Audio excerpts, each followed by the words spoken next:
তো hey guys, welcome back to my channel. তোমরা কেমন আছো? সকালবেলা তোমাদের প্রথমেই জানিয়ে দিই গুড মর্নিং। সবে মাত্র ঘুম থেকে উঠলাম আর উঠে দেখো ফোনটা হাতে নিয়ে ঘর থেকে বাইরে বেরোলাম। তো এখনও কোনো কাজকর্ম করিনি, শুধুমাত্র ঘুম থেকে উঠেই বাইরে বেরিয়েছি। তো ভাবলাম আজকের ভিডিওটা একদম সকাল থেকে শুরু করি। আর কালকে রাতে দেখো একটু হাওয়া হয়েছে, 2-4 ফোঁটা বৃষ্টিও হয়েছে। তো উঠোনটা দেখিয়ে দিলাম কতটা নোংরা হয়েছে। তো চলো বেশি কথা না বলে ঝটপট করে সকালবেলার কাজগুলো শুরু করে দিলাম। প্রথমেই কাজ শুরু করলাম ঘর থেকে। ঘরের বিছানাটা প্রথমে গুছিয়ে নিলাম, নিয়ে দেখো বাসি ঘরটা এখানে ঝাড় দিয়ে নিচ্ছি। সকাল থেকে শুরু করে আজকে সারাদিন কী কী করছি সবগুলো কিন্তু ভিডিওই তোমাদের সাথে শেয়ার করব। আর আজকে কি কি কাজ করছি অবশ্যই কিন্তু প্রথম থেকে শেষ পর্যন্ত ভিডিওটা তোমরা দেখতে থাকো। আর এইভাবেই কিন্তু আমি প্রতিদিনের কাজগুলো করে ফেলি, মানে প্রতিদিন এইভাবেই সবগুলো কাজ আমাকে করতে হয়। আর আমাকে হেল্প করার কেউ নেই, এরকম সব কাজই আমাকে করতে হয়। ছোট থেকে বড় যত কাজ আছে সব কাজই কিন্তু আমাকে এভাবেই একার হাতে করতে হয়। আর এভাবেই কিন্তু আমি প্রতিদিন গুছিয়ে গুছিয়ে কাজগুলো করে ফেলি। ঘরটা ঝাড় দেওয়ার পরে কিন্তু দেখো এখানে চলে এসেছি বাইরে। আর উঠোনের মধ্যে দেখো কতগুলো পাতা। আর এই যে বললাম কালকে রাত্রে হালকা বৃষ্টি হয়েছে, পুরো উঠোনটা ভেজেনি কিন্তু কিছু কিছু জায়গায় ভেজা দেখা যাচ্ছে।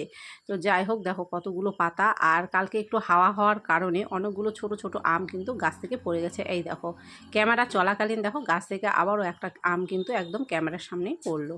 তো উঠোনটা ঝাড় দেওয়ার পরে কিন্তু বাইরেও বেশ কিছুটা জায়গা ঝাড় দিতে হয়, কেননা বাইরেও কিন্তু অনেকটা পরিমাণ নোংরা হয়ে থাকে। তো বাইরে আমি যাই হোক ক্যামেরাটা নিয়ে যেতে পারি না, কেননা বাইরে একদম রাস্তার ধারে ক্যামেরা নিয়ে গেলে হয়তো লোকজনের চোখে পড়বে, সেই জন্যই ক্যামেরাটা আর বাইরে নিয়ে যাই না। তারপরে কিন্তু স্নান ধ্যান করে পুজো সেরে উঠে গেলাম। উঠে গিয়ে কিন্তু দেখো ভাত বসিয়েছি আর এখানে নিচে বসে গেছি তরকারি কাটতে। তরকারি বলতে কাটছিলাম বরবটি আলু ভাজা করব। তো ওইদিকে রান্না কিন্তু হচ্ছে ঘরে, আর আমি এখানে সোজা চলে এসেছি মশলা করতে। এখন যেহেতু বৃষ্টি নেই, ওয়েদারটা ভালো, তো আমি কিন্তু প্রতিদিন শিলনোড়াতেই মশলা করি।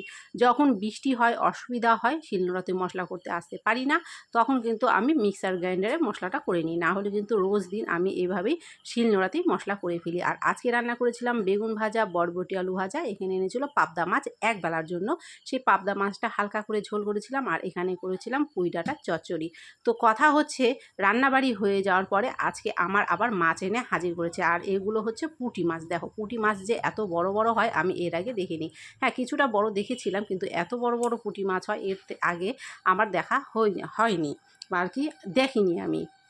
তো পুঁটি মাছগুলো এখানে নিয়ে বসে পড়লাম। তো রান্না হয়ে যাওয়ার পরে যদি এরকম মাছ নিয়ে এসে আবার হাজির হয়, তাহলে কিন্তু দেখবে প্রচণ্ড আবার রাগ উঠে যায়, কেননা সব কাজকর্ম হয়ে যায়, রান্নাবাড়ি কমপ্লিট হয়ে যাওয়ার পরে মনে হয় একটু রেস্ট হবে, তখন যদি এরকম আবার মাছ নিয়ে এসে হাজির হয় তাহলে কিন্তু সত্যিই খুব বিরক্ত লাগে।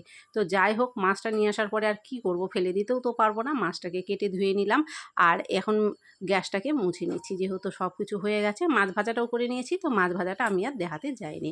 আর রান্না হওয়ার সাথে সাথে গ্যাসটা মুছে নিচ্ছি, কেননা গ্যাসটা দেখবে নোংরা গ্যাস হয়ে থাকলে কিন্তু আর বেশি কিছু করতে ওই গ্যাসের মধ্যে ভালো লাগে না, কেননা রান্না করার সময় অনেক রকম তেল মশলা ছিটে পড়ে, তো গ্যাসটা অনেকটাই নোংরা হয়ে যায়। আর ওই নোংরা গ্যাসে কিন্তু কিছুই করতে ভালো লাগে না।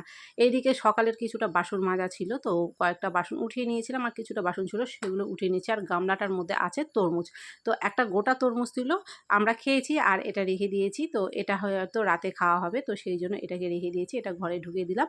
আর কয়েকটা বাসন টাসন ছিল সেগুলো উঠে নিচ্ছি, কিন্তু রান্নার পরে কলপারে অনেকগুলো বাসন এখনও জমা হয়ে আছে, যেগুলো মাজা হয়নি সেগুলোকে কিন্তু ঝটপট করে মেজে নেব। এই যে দেখো কলপারে এখানে কতগুলো বাসন কিন্তু জমা হয়ে গেছে, তো বাসনগুলোকে ঝটপট করে মেজে নেব, তারপরে ধুয়ে নেবো। আর যেহেতু কল পাম্প করে আমাকে কলের থেকে জল বের করে কিন্তু আমাকে বাসনপত্রগুলো ধুতে হয়, আমার বাড়িতে মোটর নেই। এর আগেও আমি কিন্তু অনেকবার বলেছি যে আমার বাড়িতে মোটর নেই, এভাবেই কাজ করতে হয়। তো যাই হোক, কী করব, মোটর না থাকলেও যা আছে সেটা নিয়ে আমাকে চলতে হয়।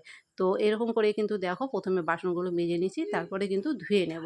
ধুয়ে নেওয়ার পরে কিন্তু এখানটায় চলে এলাম একদম সোজা ঘরে।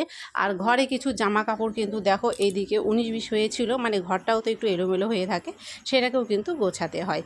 আর সামনে পয়লা বৈশাখ আসছে, তো আমি এখনও অত কিছু বাজার করিনি। আজকে সামান্য মাত্র একটু কিছু কেনাকাটা করেছি, সেগুলো বিছানায় রাখা আছে, তো সেগুলো আজকে আমি আর তোমাদেরকে দেখাতে যাচ্ছি না। সেগুলো এক সাইড করে রেখে আমি কিন্তু এখানটায় দেখো বিছানা রেখে আগে ঝেড়ে পরিষ্কার করে নিলাম। বিছানা পরিষ্কার থাকলে কিন্তু দেখবে ঘরটাও দেখতে খুব সুন্দর লাগে। আর কিছুটা বাসন মানে বাসনপত্র তো মাজা হয়ে গেছে। তো এখানটায় কিছু জামা কাপড় ছিল যেগুলো মেলে দেওয়া ছিল, সকালে আর কি কাছাকাছি করা ছিল, কেননা স্নান করার পরেও নিজের গায়ের যে জামা কাপড়গুলো থাকে সেগুলোও কেচে দিতে হয়। তাছাড়াও রোজ দিন কিন্তু কিছু না কিছু জামা কাপড় থেকেই যায়, সেগুলোও কিন্তু কাচতে হয়। তো সেগুলো যাই হোক শুকিয়ে গেছে। এখন ওয়েদার খুবই ভালো, দিনের মধ্যেই 2-3 ঘন্টার মধ্যেই কিন্তু জামা কাপড় শুকিয়ে যায়। আর এখানে দেখো কেটলির মধ্যে আছে দুধ। তো চোটা চলে গেলাম রান্নাঘরে, এখন দুধটাকে কিন্তু জাল করে নেব। তো তার আগে দুধটাকে এখানে ছেঁকে নিচ্ছি, ছেঁকে নিয়ে দুধটাকে জাল বসিয়ে দেবো। তো সারাদিনে কী করলাম প্রায় কিছু অনেকটাই তোমাদের সাথে শেয়ার করলাম।